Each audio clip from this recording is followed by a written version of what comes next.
Beberapa peneliti ekonomi membuat sebuah survei terkait kebijakan saat wabah COVID-19 terhadap ekonomi di Indonesia.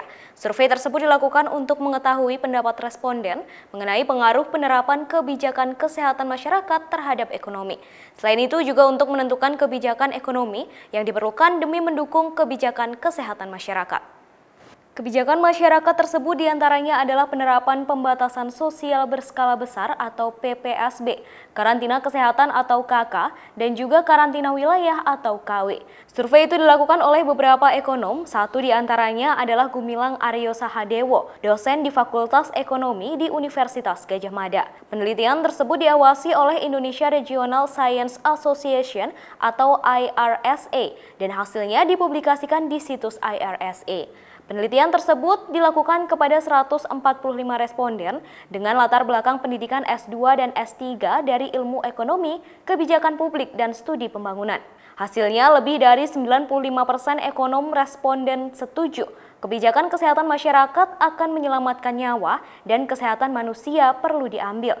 Namun dengan adanya potensi penurunan aktivitas ekonomi yang signifikan dalam jangka pendek. Selanjutnya, sekitar 90% ekonom responden setuju bahwa mengabaikan kebijakan karantina wilayah dan pembatasan pergerakan manusia akan berdampak pada kerusakan ekonomi yang lebih buruk. Kemudian, sekitar 98% ekonom responden setuju jaminan ketersediaan logistik dan perlindungan sosial kelompok rentan harus dilakukan dan diumumkan untuk mengurangi kecemasan masyarakat. Sekitar 51% dari ekonom responden mengatakan perlu adanya sebuah lembaga independen sebagai ganti peran Satgas COVID-19.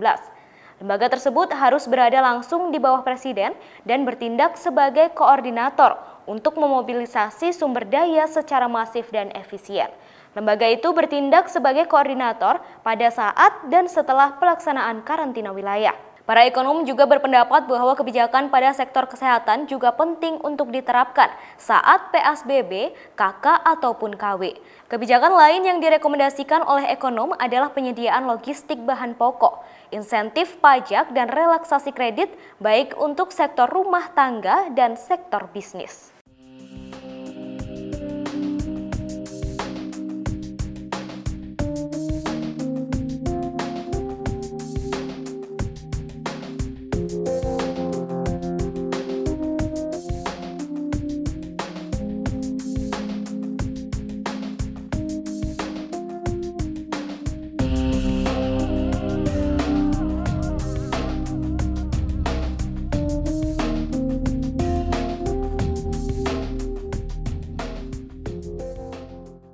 Demikian informasi di Tribun News Update kali ini. Saksikan terus Tribun News Update di channel tribunnews.com.